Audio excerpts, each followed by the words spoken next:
इस कार्यक्रम के पुण्यार्चक हैं श्री धनेन्द्र जैन, धन्ना सेठ, अभिषेक जैन, हर्षित जैन, समस्त परिवार।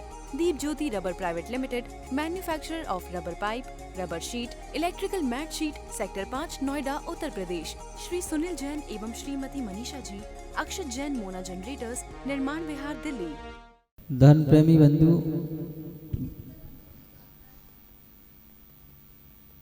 तो अपनी बात चल रही थी कि यहाँ पर सम्यक दर्शन का वर्णन हो जाने के बाद सम्यक ज्ञान का वर्णन चल रहा है। और सम्यक ज्ञान वो ही है जो अपने आत्म तत्व को जान ले। इसलिए यहाँ पर आचार्य भगवंतों ने लिखा हुआ है कि सम्यक ज्ञान क्या है। कहा जो भाव श्रुतम रूपम सम्यक ज्ञानम, जो भाव श्रुत रूप है उसी का नाम सम्यक ज्ञान है। जो द्रव्य श्रुत रूप है वह भी सम्यक ज्ञान है, लेकिन अकेला द्रव्य श्रुत रूप हो, भाव श्रुत रूप ना हो तो सम्यक ज्ञान नहीं। द्रव्य श्रुत रूप ज्ञान तो सभी के हो जाता है, कोई बड़ी बात नहीं, लेकिन वह द्रव्य श्रुत अगर हमें भाव श्रुत रूप तक पहुंचा दे तब तो वह सम्यक ज्ञान हो गया। और अगर भाव श्रुत रूप ज्ञान है, द्रव्य श्रुत रूप ज्ञान नहीं भी है, तो भी हमारा ज्ञान सम्यक ज्ञान है। हो सकता है ज्ञानावरण कर्म का उपशम कम हो, तो कम होने पर द्रव्य श्रुत ना भी रह जाए अपने पास, केवल भाव श्रुत ही रह जाए।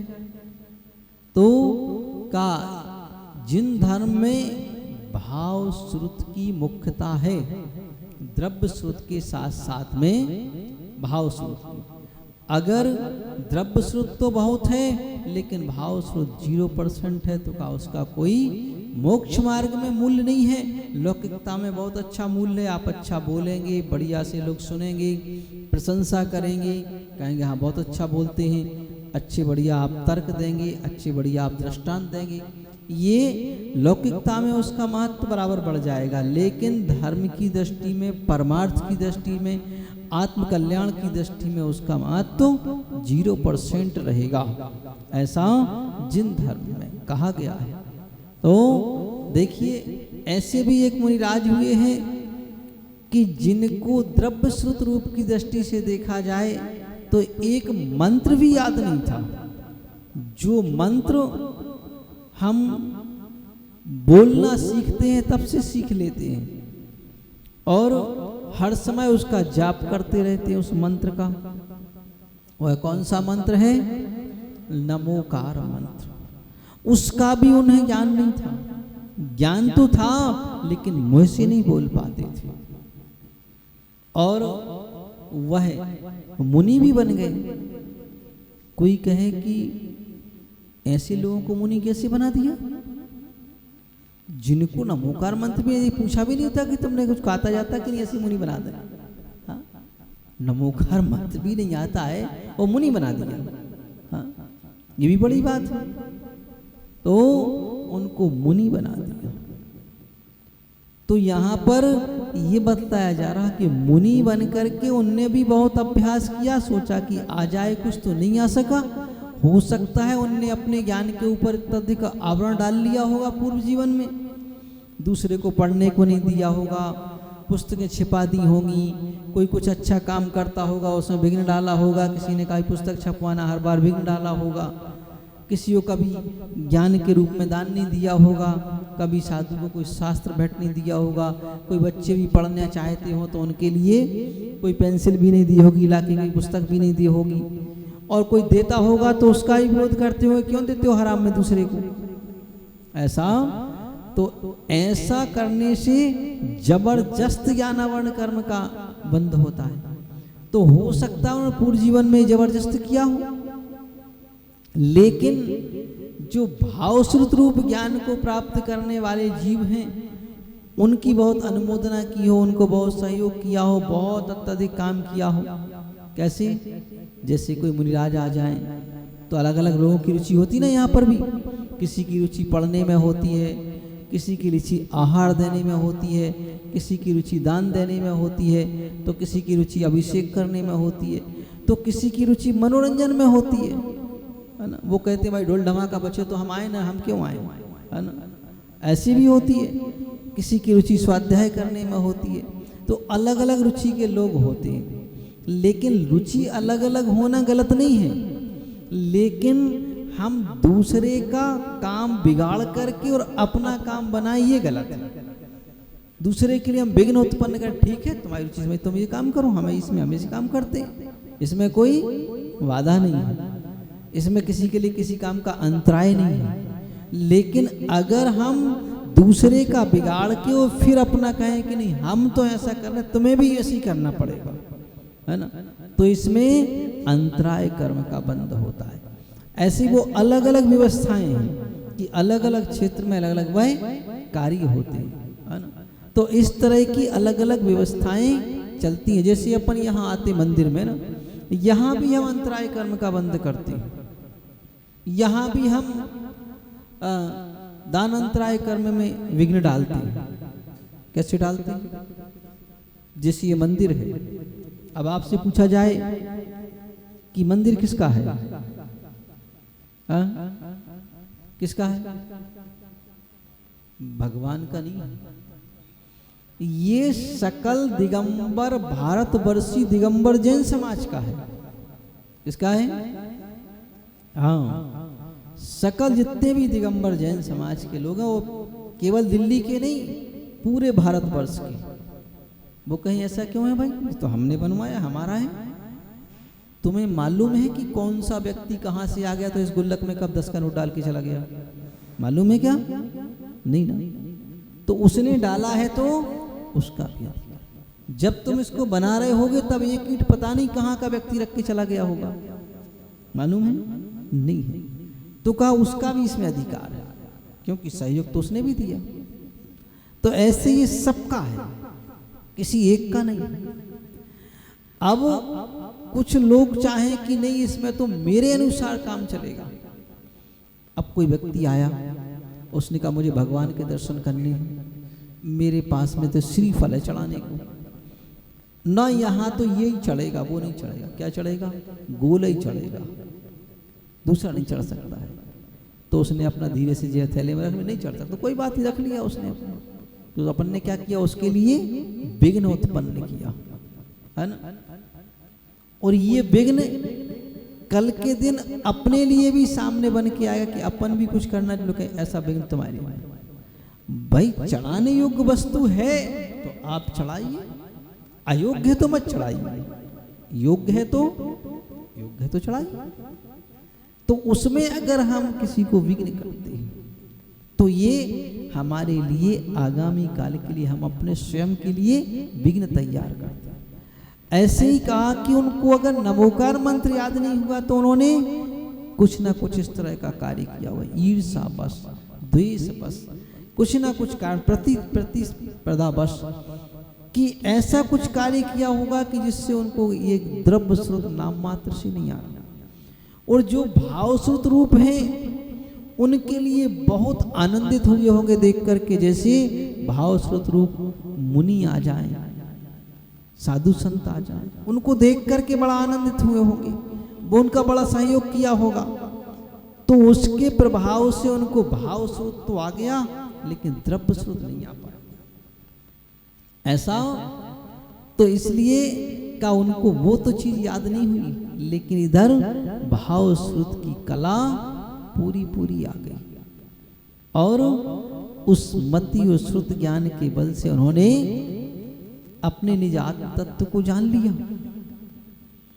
और देखिए बोध भी कैसे हो गया कि एक दिन जा रहे थे भोजन करने के लिए, आहार लेने के लिए, नदी पड़ी और नदी में एक महिला दाल साफ कर रही थी। पहले धुली दाल बनाने का सिस्टम क्या था? पानी, दाल को मतलब खड़ी वस्तु को उसको पानी में डाला, जब वो फूल गई तो उसके ऊपर से हाथ से रगड़ दिया तो छिलका अलग हो गया। उसका कलर जरूर डाउन हो जाता था, लेकिन स्वाद तो ज्यों का त्यों बना रहता था। ये उसके तरीके थे साफ करने के। आजकल मशीन आ गई और फिर पॉलिश आ गया, है ना, कई तरीके हैं आजकल। तो ऐसे उस समय उन्होंने एक महिला को नदी में देखा, बोले क्या कर रही माता? बोले तुष मांस भिन्नम, तुष छिलका मांस दाल, इन दोनों को हम अलग कर रहे हैं। अरे बोली यही तो हमारे गुरुजी कहती, तो हमें करना है, और करना क्या है? यही तो करना, इसके अलावा दूसरा कुछ नहीं करना। कि तुष मतलब छिलका, इस शरीर रूपी छिलका अलग है और आत्मा अलग है। और बैठे तो ध्यान लगाया तो ज्ञान हो गया, और जान गए कि अरे ये चीज करना है। तो ऐसे तुष्मास भिन्नम, जब इसको जान लिया तो अपने आप समझ में बात आ गई कि ये अलग अलग है, भिन्न भिन्न है। और ऐसा ध्यान लगाया क्योंकि जिस समय ध्यान की पराकाष्ठा होती है उस समय नमोकार मंत्र भी नहीं जपा जाता है। लोग कहें कि नमोकार मंत्र भी भूल जाएंगे क्या? हाँ, वो भी भूल जाएंगे। भाव सूत्र रूप यही कहता है कि उस समय नमोकार मंत्र की, नमोकार मंत्र जपते रहोगे तो ध्यान की पराकाष्ठा नहीं होगी, उत्कृष्ट ध्यान नहीं होगा, है ना। वो बीज अक्षर मंत्र रूप ध्यान हो गया। लेकिन जब उत्कृष्टता से चाहिए है तो कहा उस नमोकार मंत्र का भी जपना बंद, और वो नेचुरल प्रक्रिया होती है, कोई की नहीं जाती है अलग से, बस केवल स्थिरता, है ना। आत्मा आत्मा में स्थिर, वहां दूसरा कोई काम नहीं। क्या हो गया? केवल स्वयं ने स्वयं में स्थिर। स्वयं ने स्वयं को स्वयं के ही द्वारा, स्वयं के लिए जो स्वयं से आधारा, स्वयं में स्वयं का स्वयं में परिणय जो होता, अतः यह ममात्मा स्वयंभू कहाता। अतः यह ममात्मा स्वयंभू का, स्वयंभू बनने के लिए पर के अवलंबन की कोई आवश्यकता नहीं होती है, केवल निज में निज का अवलंबन होना चाहिए।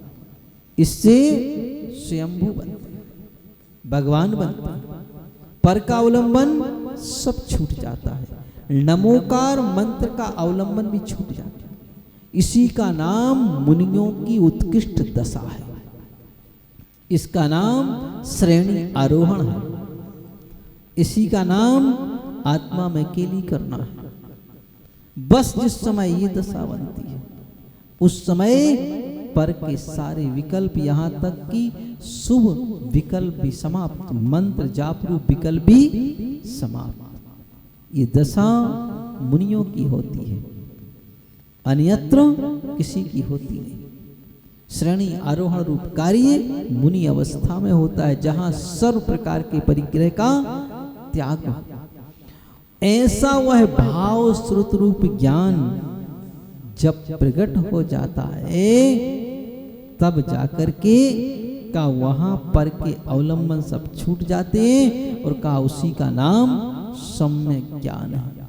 वो अवस्था, प्रारंभिक स्टेज की अवस्था सबके बनती है, लेकिन उसकी अवस्था बड़ी अल्प होती है, समय काल उसका अल्प होता है।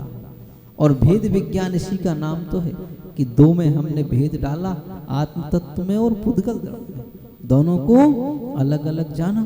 तो इस तरह वह भेद विज्ञान की कला जब अंतरंग में आ जाए तो जहां पर के अवलंबन से हट कर के हम निज का ही अवलंबन लें, उसी का नाम भाव श्रुत रूप ज्ञान है, जिसको आचार्य समंतभद्र स्वामी महाराज ने लिखा हो कि भाव श्रुतम रूपम ज्ञानम, का भाव श्रुत रूप ही वह ज्ञान है।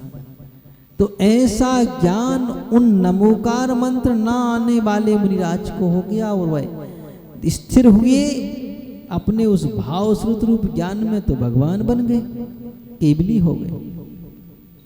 तो उनके ही गुरु उनकी वंदना करने चले गए, अरे बोले हमारे शिष्य भगवान बन गए, केवल ज्ञान हो गया। तो यहाँ पर यही बात बताई जा रही कि अन्यून मनति रिक्तम याथा तत्वम बिनाच विपरीता, का जो न्यूनता से अधिकता से विपरीतता से रहित जो ज्ञान है वह किसका हो, क्या एक आत्म तत्व का हो, उसी का नाम भाव सुत रूप ज्ञान है। तो का वह भाव सुत रूप ज्ञान जिस समय हो जाता है उस समय हमारी पर से परिणति अपने आप दूर हो जाती है, हट जाती है। ऐसी उस भाव सुत रूप ज्ञान की परिणति जिसके अंदर विद्यमान हो जाए, आ जाए, तो का वह इस द्रव्य श्रुत रूप ज्ञान पर, फिर इस द्रव्य श्रुत रूप ज्ञान का अवलंबन तो शुभ उपयोग बनाने के लिए किया जाता है कि हमारा उपयोग शुभ में लगा रहे, अच्छे कार्यों में लगा रहे, इसके लिए द्रव्य श्रुत रूप। अब जैसे साधु हैं बैठे हुए हैं, चलो भाई आज के समय में सारा दिन ध्यान तो कर नहीं सकते, क्यों नहीं कर सकते? क्योंकि ध्यान करने के लिए भी इस शरीर के उत्कृष्टता की आवश्यकता है, इसकी शरीर की उत्कृष्टता की आवश्यकता है। ऐसे सीधे बैठते हैं, पता नहीं कब ऐसे हो जाते हैं, है ना? होता है ऐसा, पता ही नहीं चलता कब हो गए। क्यों हो गए? क्योंकि ये शरीर की कमजोरी है, शारीरिक कमजोरी है। और जिस समय इन हड्डियों में वज्र के समान होती हैं, ऐसी ताकत होती है वज्र के समान, तब जैसे बैठते हैं वैसे ही बैठे रहे, ऐसा लगता है कि जैसे कोई पत्थर की मूर्ति रखी है ना। और पल खाज खुजावते कहते ना कि जैसे पत्थर की मूर्ति होती ना, ऐसे पत्थर की मूर्ति की तरह स्थिर बैठ जाते हैं। और हिरण आते हैं तो उनसे ऐसे रगड़ के खाज खुजाते हैं कि जानते हैं पत्थर की मूर्ति है, और वो हिलते भी नहीं उनके खुजाने पर। क्यों? इतना शरीर में बल है, ताकत है कि खुजाते हैं, इतनी ताकत होती है उनमें। और आज तो कोई ऐसा धक्का दे तो लड़क जाती है ना, एक सीढ़ी उतरने में पैर का फ्रैक्चर हो जाता है, इतनी ताकत है शरीर में। एक सीढ़ी ज्यादा भूल से उतर गए तो पैर का फ्रैक्चर हो जाता है, पट्टा चढ़ जाता है 1 महीने को। तो इतनी शरीर में ताकत है। तो अब जब इतनी ताकत है, अब इससे हम ध्यान लगाने बैठे तो एक समय सीमा होगी, आधा घंटा बैठ जाएंगे, कोई 10 मिनट बैठ जाए, कोई 15 मिनट बैठ जाए। खूब ताकत लगा के बैठेंगे तो 1 घंटा बैठ जाएंगे, इससे ज्यादा संभव नहीं है। खूब ताकत लगा के बैठेंगे तो का इस समय इसकी आवश्यकता हो। इस कार्यक्रम के पुण्यार्चक थे श्री धनेंद्र जैन धन्ना सेठ, अभिषेक जैन, हर्षित जैन समस्त परिवार, Deep Jyoti rubber private limited, manufacturer of rubber pipe, rubber sheet, electrical mat sheet, sector 5 Noida Uttar Pradesh. Shri Sunil Jain एवं श्रीमती मनीषा जी, अक्षत जैन मोना जनरेटर्स, निर्माण विहार दिल्ली।